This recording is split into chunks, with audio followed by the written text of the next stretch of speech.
Baiklah, kita sudah kenal pasti cabaran-cabaran dari pihak ibu bapa, pihak guru, anak-anak, dan sudut anak-anak juga, dan juga tips-tips, sedikit tips yang Dr. Mashita kongsikan untuk cara menghadapi PDPR ini. Ya, daripada persepsi anak, daripada persepsi ibu bapa. So kita lihat bahawa tugasan dan beban PDPR ini sebenarnya adalah tanggungjawab bersama.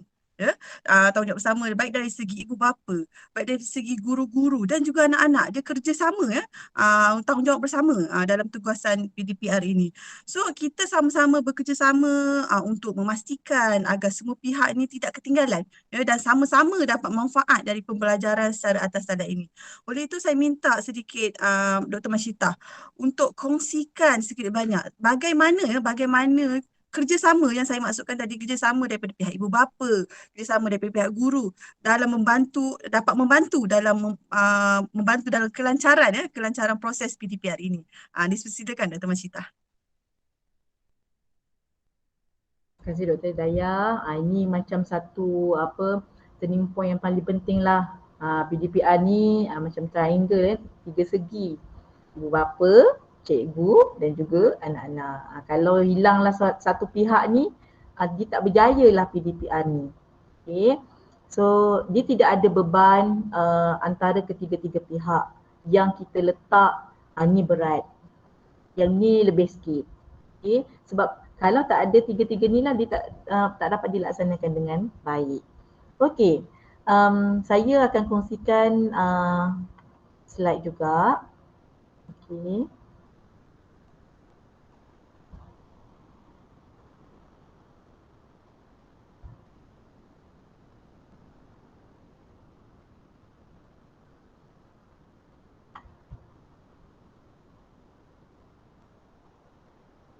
Okey, nampak ya? Ya, jelas Dr. Mashita. Okey.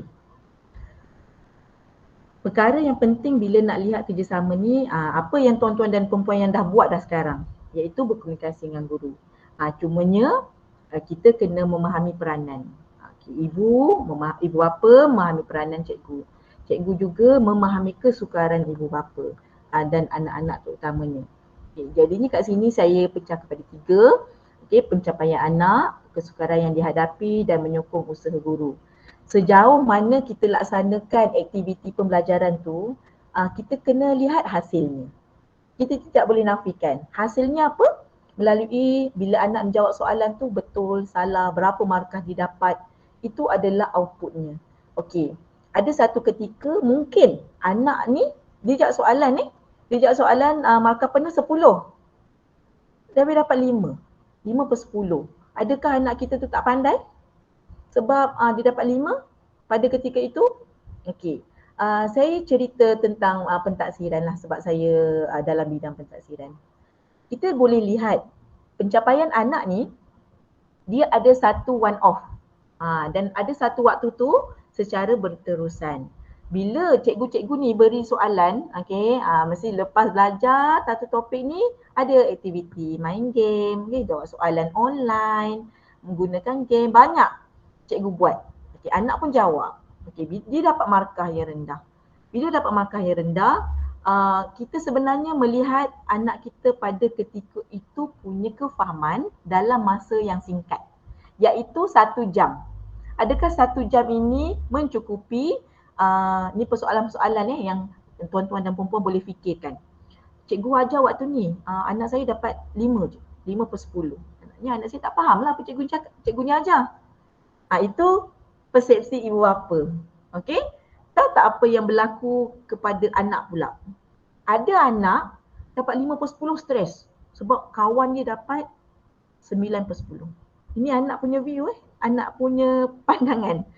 Ada anak dapat 5, tak apalah, okey je. Macam tu. Jadinya bila kita melihat pengetahuan tu diberi pada waktu ketika itu, peranan ibu bapa bila kita nak lihat pencapaian anak, tugasan ibu bapa adalah menyediakan latihan tambahan kepada anak itu mengikut topik-topik yang dilakukan, yang telah dibelajar bersama cikgu tu tadi. Cikgu pun dia akan sentiasa buat macam ni. Bantu anak tu, dia dah bagikan ada video. Jadinya anak-anak ni sebenarnya pencapaian anak ni dia dilihat juga melalui kehadiran, okey, kemudian menyiapkan tugasan. Ada waktu menyiapkan tugasan ni, kita lihat ni, menyiapkan tugasan ni, dia siapkan tugasan tetapi tidak buat dengan betul. Atau dia buat tugasan tetapi buat dengan baik. Okey, macam-macam cara saya tengoklah ibu bapa dia laksanakan. Tetapi penyertaan dia, apa-apa ibu bapa buat, cikgu beri sebenarnya adalah nak lihat pencapaian anaknya pada ketika itu. Okey. Dan juga ada kalanya mereka melihat, cikgu, ibu bapa sebenarnya kena faham pencapaian anak ni bukanlah satu perkara yang pada waktu tu dia tak boleh sepenuhnya pada masa akan datang. Tidak. Okay. Jadinya saya syorkanlah bila kita nak berkomunikasi dengan cikgu tu, okay, anak saya dapat markah ni. Kuis tu boleh tak jawab lagi sekali? Ada je, ada. Kadang-kadang macam okay, boleh jawab lagi. Namun kekangan ibu bapa ni lah tadi nak melihat, nak duduk pada waktu itu. Ambil masa, dia tentang masa.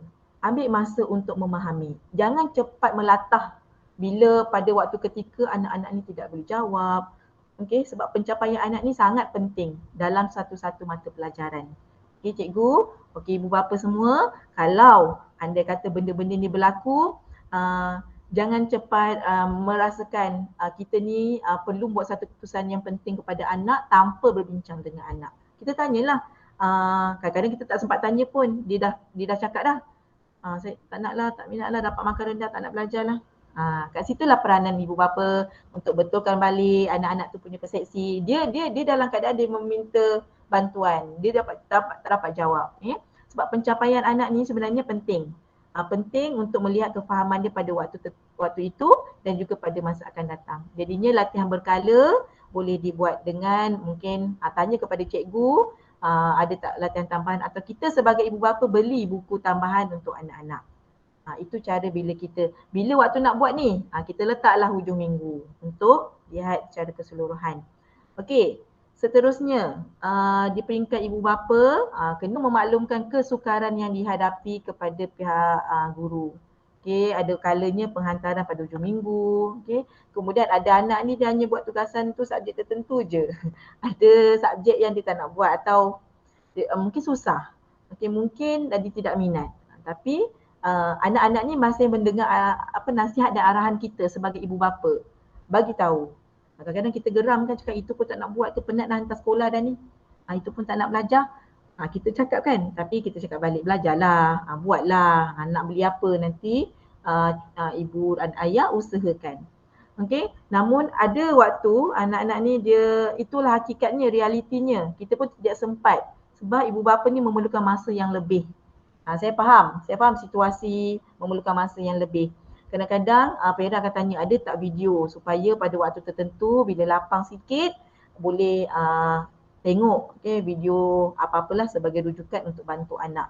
Kadang-kadang ibu bapa perlu sentiasa bincang dengan guru untuk melihat ada tak bantuan tambahan untuk memberi kefahaman. Lagi-lagi yang darjah 4, darjah 5, darjah 6, dia mempunyai aras yang tinggi yang kadang-kadang di peringkat ibu bapa agak sukar untuk kita lihat. Kadang kita punya kefahaman dan pengetahuan kita limit sebab kita dah tinggal lama perkara-perkara ni. Sebenarnya cikgu sentiasa membantu. Saya percaya cikgu-cikgu sentiasa membantu ibu bapa semua untuk pastikan apa yang dilalui itu kita kata berat bahu, satu benda beban tu dipikul bersama-sama. Cuma kena berkomunikasi dengan cikgu. Mungkin tidak ada masalah dengan cikgu, tetapi tidak bagi tahu, so cikgu tidak tahu apa yang sebenarnya anak anda lalui, atau ibu apa ni baca ketah, WhatsApp group, maklum sahaja supaya guru-guru ni faham dan adalah perkara yang boleh diambil tindakan penambahbaikan. Seterusnya kita ibu bapa ni kena menyokong usaha guru. Guru mempunyai organisasi di pihak kementerian yang sangat besar, sangat luas bidang tugasnya. Tapi bila ada guru mata pelajaran, guru kelas perlu memastikan kehadiran setiap hari. Kita kena fahamlah. Kadang kita ada bercakap penat lah hari ni tak pergi sekolah cakap dengan anak kan. Tapi kadang-kadang ada anak tu dia okey. Tak apalah datang. Tak apa boleh buat sendiri. Ada kala okey tak payah pergi sekolah. Kadang-kadang bila kita faham usaha guru tu, kita kena sokong lah. Maksudnya kalau boleh tak payah mandi lepas pagi PDPR kan, kalau dah kelas pukul 8 hadir. Hadir. Kadang cikgu sentiasa bekalkan link kepada ibu bapa untuk lihat kalau jawab kuis secara offline menunjukkan ada kehadiran anak-anak. Kemudian penghantaran tugasan. Penghantaran tugasan ni perlu sebagai dokumentasi. Bincang dengan guru juga bagaimana nak buat jika ada masalah macam tadi, kesukaran tadi tu, bincang penambahbaikan yang boleh dibuat. Okey, kadang-kadang ada pengumuman, cikgu umumkan, bagi tahu dalam Telegram, dalam WhatsApp. Kita tak sempat tengok. Okey, boleh PM je kepada cikgu-cikgu untuk dapatkan supaya tidak tertinggal. Kadang-kadang kita sebagai ibu bapa yang bekerja, banyak perkara yang difikirkan. Kadang-kadang tak sempat pun tengok. Anak pergi masuk kelas, okey keluar, okay, dah kita tak tanya okey ke, boleh jawab ke, kerja sekolah ke. Dia tidak membantu kita sebenarnya untuk memberi masa yang khusus. Namun boleh PM kepada cikgu, bertanya kepada cikgu tu tadi apa sebenarnya yang kena hantar. Saya percaya kat sini tuan-tuan dan puan-puan dan guru-guru melalui Persatuan Ibu Bapa dan Guru ni, saya lihat ni usaha ni sebenarnya merapatkan, sentiasa berbincang, mesti sentiasa ada usaha. Saya percaya memang bila lihat ni, saya ucapkan tahniah kepada PIBG sekolah sebab ibu bapa ni dia sentiasa berfikir dengan cara ibu bapa. Kadang-kadang melalui persatuan ni kita dapat naturalkan balik sebenarnya keperluan guru, keperluan ibu bapa untuk memastikan anak-anak punya kebajikan. Saya nak kongsi satu slide ni berkaitan dengan pembelajaran, teori pembelajaran sosial berkaitan dengan situasi sekarang. Pada zaman sekarang, saya sebutlah pada zaman waktu sekarang lah, minggu ni, bulan ni. Kadang-kadang bila kita lihat persekitaran ni, kita lihat persekitaran anak-anak ni belajar. Dia ada kadang-kadang kita sebutlah anak-anak, tingkah laku, persekitaran ni. Okey, bila persekitaran ni kalau ikut Albert Bandura, dia lihat secara menyeluruh. Dia ada, untuk individu tu kita lihatlah anak-anak tu dia ada preference, dia ada personality dia. Dia akan berubah sekarang ni sebelum endemik semasa di rumah ni, belajar di rumah dan dia akan masuk ke sekolah nanti. So semasa PDPR ni dia akan lihat secara kecil bagaimana dia punya persekitaran dalam rumah. Dia kehilangan sosial dia, sentuhan sosial, dia kehilangan persekitaran dia yang sebenarnya lebih terbuka. Pemikiran dia mungkin berfokus kepada di dalam rumah saja. Kemudian tingkah laku tindakan dia, adakah dia bermain hanya dengan anak jiran sebelah, bagaimana dia menunjukkan ekspresi dia, dia marah macam mana dia tunjukkan ekspresi dia, macam mana tutur kata dia bila sekarang ni banyak hanya fokus kepada gadget. Kadang-kadang kita tak tahu macam mana anak ni dapat perkataan-perkataan ni. Perkataan BO .h, macam mana disebut nama benda-benda yang tidak baik. Kadang-kadang itulah sebab persekitarannya berada di rumah. Dia hanya berfokus kepada internet, media sosial. Jadinya apabila kita lihat kat sini, memang ini adalah teori barat ni, dia menekankan tentang persekitaran budaya dalam keluarga dan tambahan juga orang-orang yang di dalam media sosial, dalam networks tu. Namun sekarang kalau boleh kita sebagai ibu bapa tekankan kembali behavior dia tingkah laku yang baik sebagai manusia. Kita terapkan kembali moral, kita terapkan balik kepada etik anak-anak ni supaya dia tidak hilanglah cara bergaul dengan baik. Sebab mereka dah lama setahun 2 tahun ni memang mengubah cara personality dan identiti anak-anak ni. Boleh mulakan baca, cuba dekat dalam YouTube tu, ibu bapa, tuan-tuan dan puan-puan, search kisah-kisah Nabi, kisah-kisah moral yang sesuai untuk diceritakan kepada anak-anak. Sebab anak-anak ni dia suka model. Dia suka model, tunjukkan je. Umar dan Hana di peringkat kecil lah, kalau dah sekolah rendah ni mereka suka, tapi adakah mereka lebih terdedah dengan macam mana model yang sesuai? Boleh tanya apa minat anak-anak tu tadi. Jadinya moral dan etik ni antara perkara yang saya cuba highlightkan kerana banyak perkara sekarang ni sumbang mahram berlaku dalam ahli keluarga, keluarga yang kita percayai kan, sangat banyak kes. Cuma apa yang ingin saya tekankan, kita kembali kepada ajaran Islam dan juga ajaran agama-agama lain di sini juga sentiasa mengingatkan kita. So moral dan etika kita dalam kehidupan seharian ni sebenarnya sangat penting ditekankan.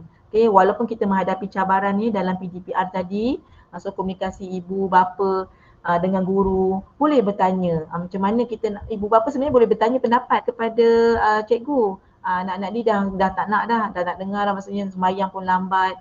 Tak apa, kita kembalikan balik, kita tunjukkan kembali model. Maksudnya kita sembahyang bersama anak-anak dan juga etika macam mana kita nak bersosial dengan baik. Ni dia makin kurang lah sekarang ni bila kita dah kembali asal, bersemuka, kembali jumpa kawan-kawan. Okay, dia akan bawa tu nanti.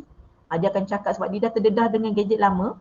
Okay, semoga tuan-tuan dan puan-puan di sini membuat pemantauan pada anak-anak supaya dia mencerminkan bagaimana diri dia semasa berada dengan kita sepanjang PDPR di rumah tu nanti, sebelum ni. Okey, saya rasa Dr. Dayah, saya rasa sedikit perkongsian saya hari ini kepada untuk melihat cabaran bukan sekadar ibu bapa kepada anak tu sendiri dan juga di peringkat guru-guru juga. Okey, itu saja. Terima kasih. Jika ada salah silap saya, itu adalah kelemahan saya. InsyaAllah antara input yang saya boleh kongsikan pada hari ini. Terima kasih.